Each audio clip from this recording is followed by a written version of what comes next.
সাপ কামড়ানোর পর দ্রুততম সময়ে চিকিৎসা নেওয়া গেলে বেঁচে যাওয়ার সম্ভাবনা 70% বলে বলছেন চিকিৎসকরা। এদিকে সাপের কামড়ে ওঝার শরণাপন্ন না হয়ে দ্রুত হাসপাতালে আসার আহ্বান জানিয়েছেন স্বাস্থ্যমন্ত্রী ডক্টর সামন্তলাল সেন।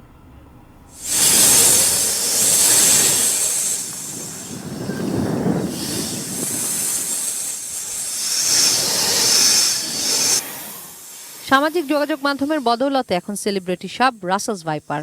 এরই মধ্যে দেশের 64 জেলার অর্ধেকের বেশি জেলায় দেখা মিলেছে সাপের। তবে নামে ভাইপারের সাপ জনমনকে যতটা হাইপার করেছে তা ভবিষ্যতে নিজেদের ক্ষতির কারণ হতে পারে বলা হচ্ছে নানা গবেষণায়। দেশে প্রায় 80 প্রজাতির সাপ থাকলেও বিষধর সাপের সংখ্যা হাতে গোনা। গবেষকরা বলছেন বিষধর সাপের মাথা ত্রিকোণাকার, কামড়ালে প্রায় 1 ইঞ্চি জায়গায় দুটি দাঁতের স্পষ্ট দাগ কিংবা গর্ত থাকবে। আর বিষহীন সাপের মাথা লম্বাটে, কামড়ালে ক্ষতস্থানে অর্ধচন্দ্রাকার ছোট আঁচড়ের মতো থাকবে অনেকগুলো দাঁতের দাগ। সাম্প্রতিক আলোচিত ইস্যু রাসেলস ভাইপার নিয়ে বাংলাদেশ সোসাইটি অফ মেডিসিনের আয়োজন ফিয়ার ভার্সেস ফ্যাক্ট সেমিনার। 80% সাপের কোনো বিষই নাই।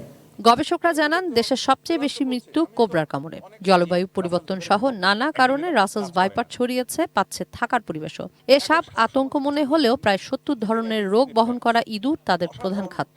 তাই এ সাপ মারলে আগামীতে সোনার খনি হারাবো বলেও সতর্ক করেন তারা। তারা হচ্ছে যে প্রোটিন দিয়ে তৈরি।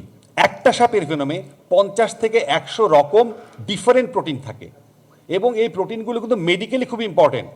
পৃথিবীর প্রথম blood pressure lowering drug ACE inhibitor সেটা তৈরি হয়েছে সাপের বিষ থেকে।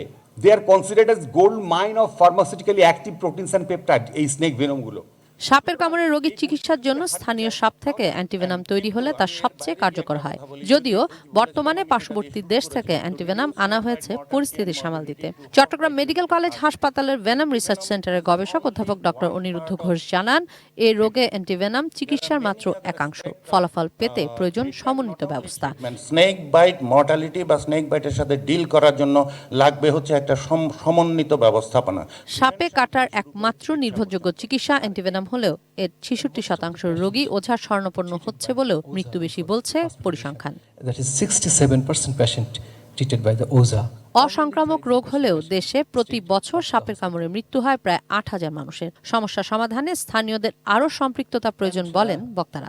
জানুয়ারি থেকে শুরু করে 13,000-এর উপর অ্যান্টিভেনম ডিস্ট্রিবিউশন হয়ে গেছে, আরও 4,000 সামনে আসছে। তবে বর্তমান সময়ে রাসেলস ভাইপারকে পুঁজি করে যে আতঙ্ক ছড়ানো হচ্ছে তাতে কান না দিয়ে চিকিৎসা নিতে রোগীদের হাসপাতালে আসার আহ্বান জানান স্বাস্থ্যমন্ত্রী। চিকিৎসকরা তো চিকিৎসক হইতে, রুগী তো আনতে হবে, সেটা তো আর চিকিৎসকরা পারবে না। কিন্তু এই যে যত দ্রুত নিয়ে আসা যায় তাহলে কিন্তু আমরা রুগীটা বাঁচাতে পারি। সুতরাং এটা ভুল তথ্য গিয়েছিল মানুষের কাছে যে ভ্যাকসিন নাই, রুগী মারা গেছে। দয়া করে প্লিজ এই ভুল তথ্যগুলো দিবেন না। কিশোর জাহান, এটিএন নিউজ, ঢাকা।